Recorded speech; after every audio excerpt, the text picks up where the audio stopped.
Good morning, passengers, and welcome back to yet another T. Martin airline flight.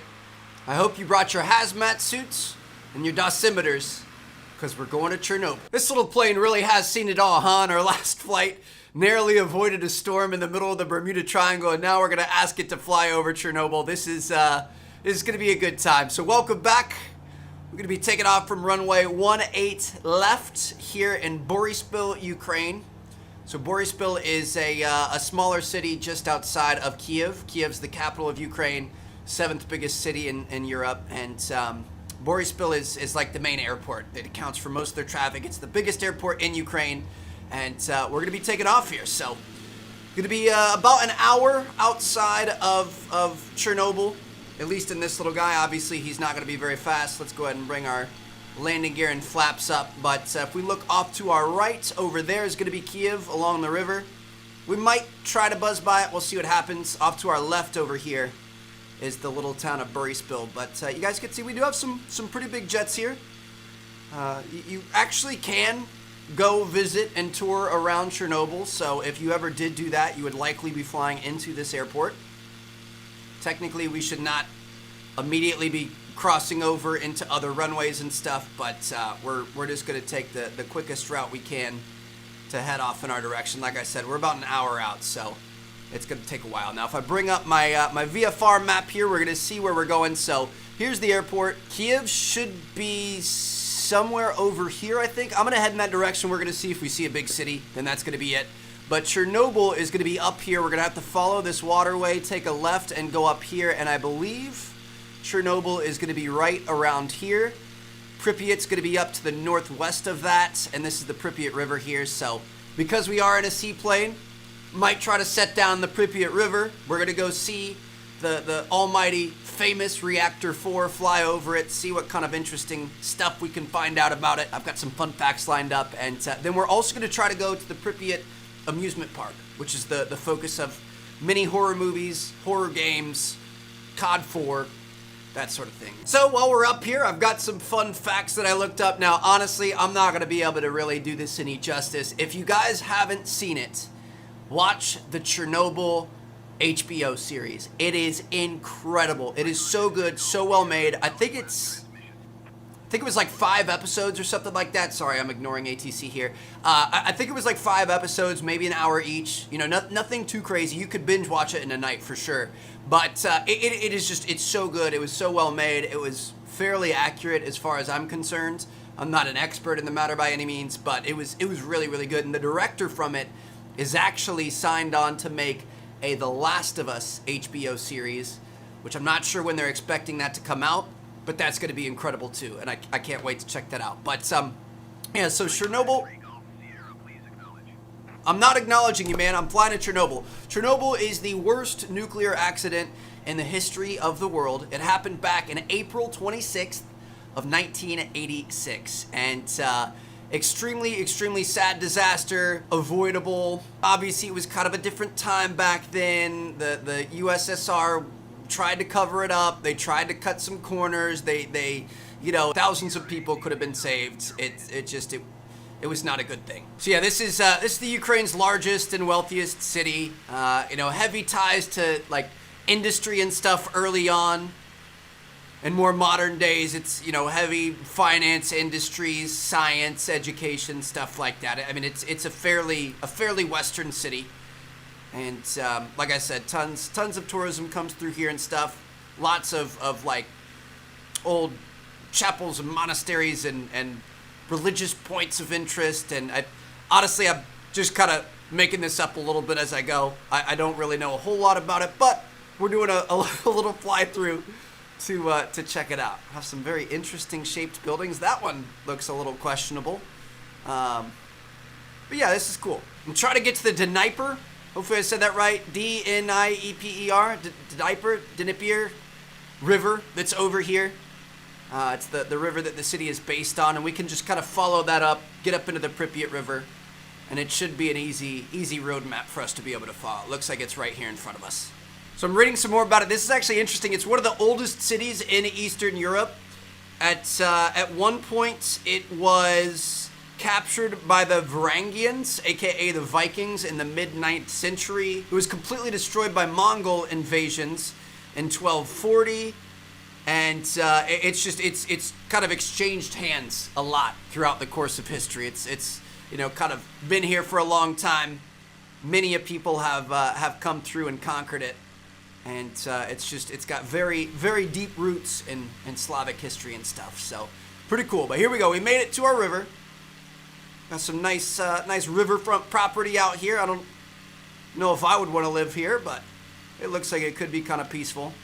We're just going to kind of follow this up like I showed you guys. We're going to cruise on up to the main part of the river here and then go up to the northwest. Now, let's talk about Chernobyl, all right? Before we get there, before we actually have stuff to look at, let's talk about what we've got going on. So again, worst nuclear disaster of all time.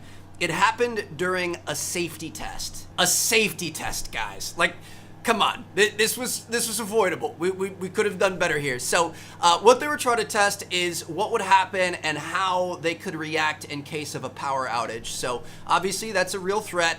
These giant nuclear reactors and stuff, you've got to keep them cool. They keep them cool with water. So if power goes out and they can't keep water rushing through it, what happens? It heats up. You have explosion go boom. They have some backup generators, but there's about a 1-minute delay in between when a power outage would occur and when those generators would come on. So they were trying to figure out things that they could do and ways that they could keep it cool during that minute before the water started flowing again. And there had been numerous tries at this over the course of like the last 100 years. They could never really figure anything out. And this, I think, was the 4th attempt at testing something like this. And apparently they were supposed to just gradually decrease the power with time. But while they did that, there was like a byproduct of the nuclear fission. Again, I'm way out of my element here. Basically, unexpected stuff went down and the power dropped astronomically. It dropped almost down to shutdown failure rate right away. And this happened during the night shift. What would you expect out of night shift staff? Probably not as qualified. This test was supposed to be going down during the day. I think there was some sort of a delay or they were running through other things or whatever else. It wasn't supposed to happen at night. They did a shift change. There were less prepared employees there, less prepared scientists and whatever else, engineers, I don't even know what to call them. But they didn't really know how to react, and there was not a lot of talking and conversing between the two shifts that were working. The higher ups were pressuring them to get it done, get it done, get it done. We've got to get it done. I think the government was wanting it to be done or something like that. So they kind of skirted over a bunch of safety protocols. They didn't have the right staff in there. They weren't doing it at the right time. An unexpected event occurred. These underprepared staff weren't sure how to react to it. Just this whole mix of everything went bad. So disaster struck. There was a massive steam explosion that just blew everything wide open. That 4th reactor core just completely exposed it to the world. Massive explosion, massive amounts of radiation thrown out into the atmosphere, pieces of the graphite all over the place. They were finding pieces of graphite like 16 kilometers away. There was radiation fallout as far away as Western Europe. I think in London they found some radiation from this. So it was just a massive explosion, massive fire that burned for 9 days. And the fire itself released more radiation than the original explosion did. The explosion happened and released a ton, and then the fire just kind of kept slowly burning and releasing more and more and more over the course of the next week and a half. Man, there's still fallout from it today. Think about all these people in these towns, all the radiation that's flowing through the air. I don't think it was really in the air heavy all the way out here. Again, like I said, we're like an hour away, but it definitely saturated the ground. It was in the river flowing down this way and stuff like that. It's kind of crazy. But yeah, so let's talk about the loss of life here. Obviously that's interesting stuff. So a lot of people think it was absolutely insane, everybody there died and that sort of thing, and that's actually not true. Over 90% of the workers at the factory and in the immediate area and stuff like that survived and never had any issues or anything like that. The original explosion, the first blast, killed 2 people. 28 of 134 of the either employees that were there or first responders like firefighters and EMS that came out ended up dying within the first couple of weeks from acute radiation poisoning, acute radiation it's ARS, I think. I forget what the last thing is. Syndrome, acute radiation syndrome. So, man, what an awful way to go. You know, you don't die right away. It happened over the course of weeks or maybe even months. But within the first minute of being exposed in certain areas of the plant, you had already absorbed enough radiation that was a lethal dose. And there's nothing you can do. You can't treat it. It's just going to take its course, and people's hair fell out and all kinds of just gross, nasty stuff. It is a horrible, horrible, painful way to go. And like I said, 28 people had that happen. Another 14 people that were in that immediate group had likely cancer caused by the radiation at some point in the next 10 years. And that's pretty much the immediate effect. Now, there are all kinds of questions about this because it was the Soviet Union, and they didn't really admit to this. They were not honest about what happened. It took some very brave souls out there to end up telling the truth and stuff, and that's some of what you'll see if you guys watch the Chernobyl series.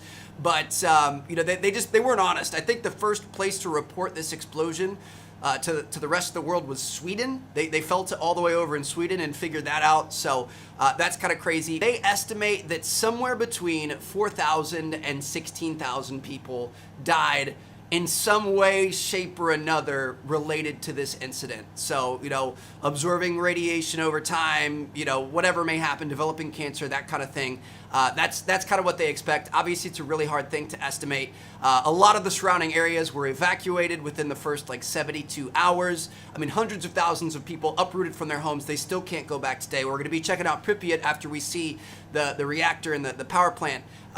Pripyat, you still can't go back. Now, you can visit there, you can tour there, but you can't go back and live there. You know, it's a town of 45,000 people. You know, 50,000 people used to live here. Now it's a ghost town.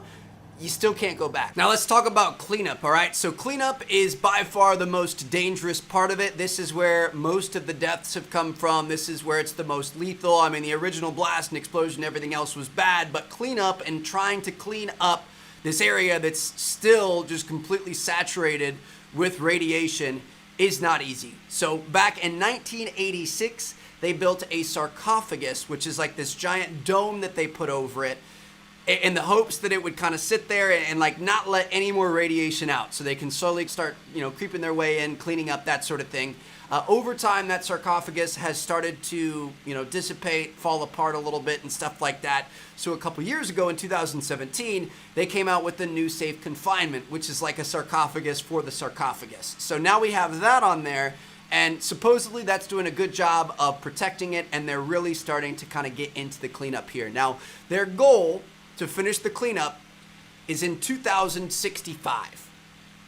2065, dude. It's that far out, and you got to think about it like, think about construction. Think about that road next to your house that's been under construction for like 4 years. At least that's how it is down here in Florida. I doubt they're even going to hit that 2065 goal, but that's the goal they currently have set. They expect it's going to take over 500,000 workers to be able to complete that, and it's going to cost about 68 billion US dollars to be able to complete. Even with that being said, even if the cleanup ended up being successful, it's never truly going to return to normal. So many things were affected, and you can't really truly get rid of it. Like Pripyat, they said that it's going to take like 24,000 years for the radiation to reach half the level that it is now. Like, that's how long it takes to dissipate and go away and stuff. So it's sad, man. Like lots of the local wildlife was affected. There's a forest next to it called the Red Forest now. They call it the Red Forest because the radiation, it killed most everything, and then it turned a lot of the other stuff like a red ginger color, which is kind of interesting. A lot of the local wildlife has, you know, major issues now. Even now, 30 years after the disaster, you know, tons of health issues, whether it be shorter lifespans, inability to be able to produce offspring, stuff like that, and, you know, of course, that kind of similar situations with people as well. So it's just, it's really sad. It was kind of a rushed, botched job that definitely could have been avoided, and then had a big cover up, and I don't know, man. It's just, it's sad. So we're going to go check it out. So I thought Kiev looked a little drab when we flew through it, and I just realized that we had it on the lowest graphics settings possible. I'm not sure why I did that. I can't quite run ultra. I've got it on high end, and we usually get 40 to 50 frames per second, something like that. I am working on getting a new computer. I think I'm going to wait until the end of this month or beginning of next month because the new graphics cards are coming out from NVIDIA. But yeah, sorry, Kiev, I didn't really give you a good look there, but we're okay. So we're making it to our objective here. We are right online. I'm gonna go ahead and bring this up to show you guys. So again, you go to the north end of this river here. You kind of go up the Pripyat River. This right here, this is the Pripyat River, and then this, I believe, is just kind of like a big runoff area of the water that they use to cool the power plant and stuff. So you guys can see, you know, some of the roads and stuff out there. I mean, this is all just completely irradiated now. There's no way you could kind of, you know, safely step foot in this unless you had the proper protection and gear to be able to detect the amount of radiation that you're walking through and stuff like that. Now, if we bring the map back up, this is all the power plant right here. There are numerous reactors. They actually, I mean, they restarted quite a few of the other reactors after number 4 blew up, and they went on and kept working for like another 10 years or something like that. I don't think they're active anymore, but the number 4 reactor that blew up is right here along the shores of this 90-degree angle here. So that is currently where we're heading. We've got kind of like the little river that goes in here, so we're going to follow that in. It's going to take us right to number 4, which I'm excited to see. I mean, you know, nothing too spectacular out here. This is just highly irradiated water, probably some Loch Ness monsters and stuff down in there. Should we go land in it? I'm gonna go land in it. We here at T Martin Airlines love to provoke the local wildlife. We're gonna go ahead and drop our flaps all the way, lose as much airspeed as we can. We're gonna set this bird down in the water. If there happens to be any crazy irradiated gators, or I don't even know what you would find out here, some man-eating walking fish or something, we're about to find out. Let's go ahead and set this bird down. Oh, that is so sick, dude. I love being able to set this thing down in the water. I love that. This would be so cool to be able to do in real life. Just be able to put your plane down in the water, go check out anything you want, and at any moment's notice, you can just go ahead and fire back up, put the flaps back up, and retake back off. That is pretty incredible. I mean, hold on. Let's not go this fast. We should take the river in. We're gonna boat in to the power plant. I mean, you'd be safe inside the airplane, right? You could actually go do. I don't think anything bad would happen with this. It's actually interesting. I was looking into. I definitely want to go to the exclusion zone, is what they call it. I definitely want to go there and see it. I want to see like the theme park and stuff like that, and make a vlog about it. I think that'd be really cool. It'd be a long time coming from playing COD 4 back in 2007 to actually going there, seeing the Ferris wheel and stuff like that. But I was reading about it. I think this was back when I first saw the TV show, because it got me really interested in it. You can go there and like they'll have guides that'll take you to the safe areas, and like a little bit of radiation isn't really gonna hurt you. They keep you out of the bad stuff. They have pre-planned routes and stuff like that. And you're encouraged. You aren't allowed to eat outside. I guess the radiation in the air, it can like get into your food, and then you don't want to ingest that. And you also aren't supposed to smoke outside. Apparently that can be a really bad thing, mixing fire with the radiation in the air. Try to think of any other things. I think you're not. Oh, I think I may have actually just put the landing gear down, but I put it back up. Hopefully we're okay. You aren't like supposed to sit down on like benches and stuff like that. There's all kinds of weird little things.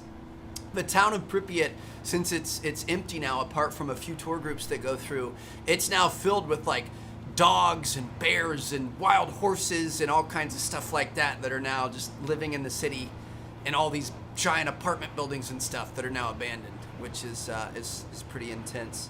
But it looks like we probably want to slow down a little bit. It looks like we might be coming up on one of these channels that lead back into the power plant. We're gonna come in low, and then we're obviously gonna see it from the air as well. Can't really quite make out what's happening here.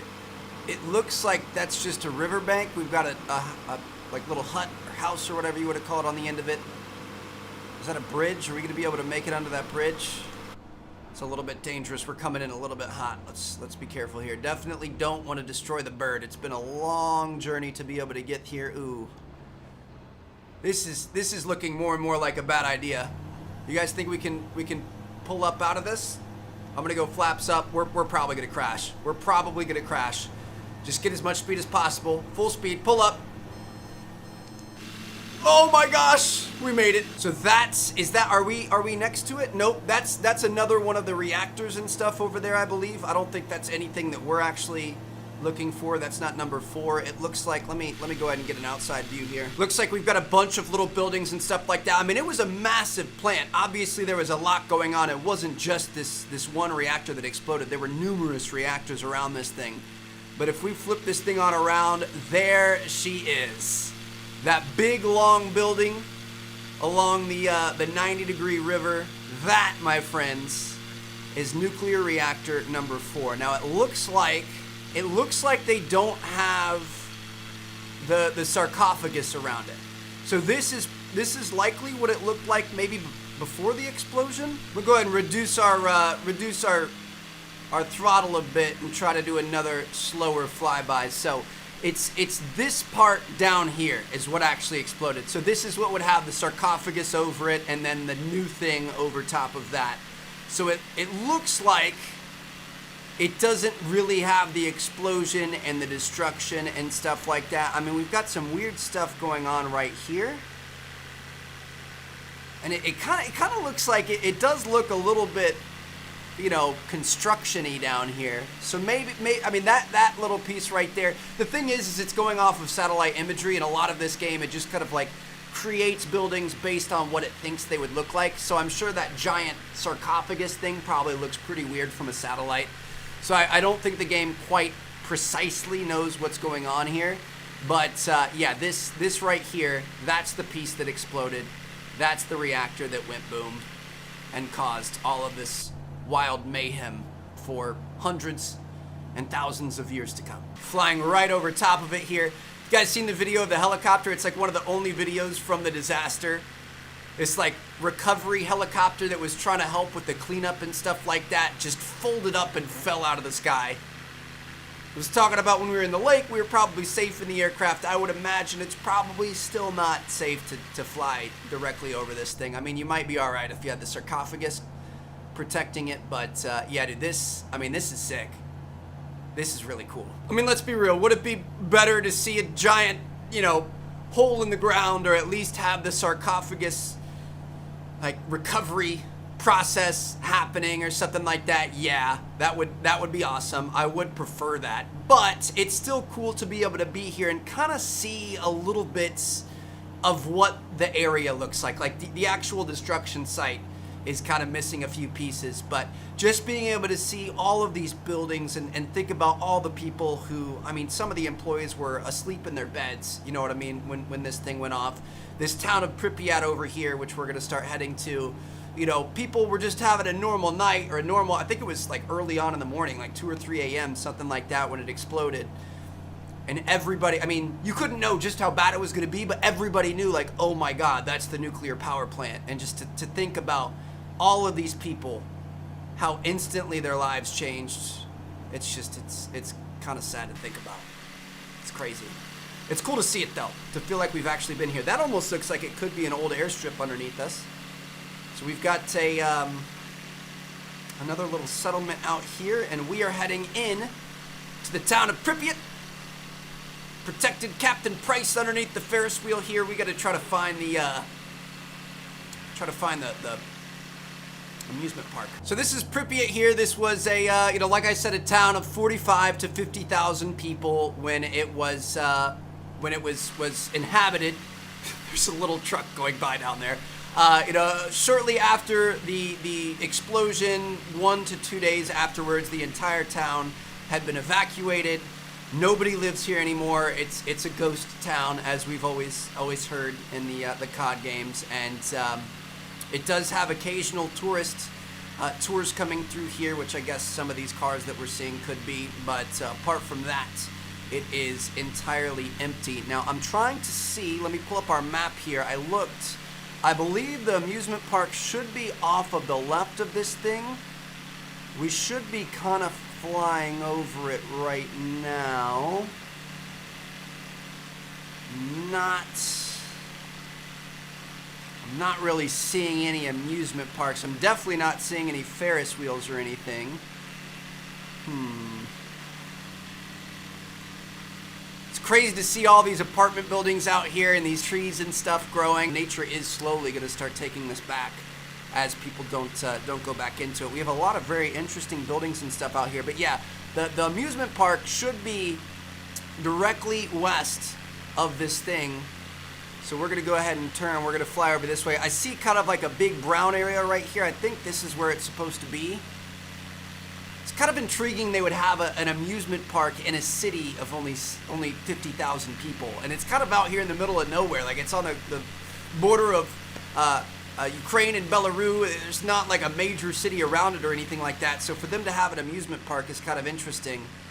But it appears that the amusement park did not make it in the game. This is still super cool to see though. You know what I mean? I mean, it's definitely not perfect. I understand they aren't going to be able to have every little minor detail everywhere. I feel like Chernobyl was a pretty big deal. They probably could have, you know, paid a little extra attention to this just to be able to get us a little bit more detail.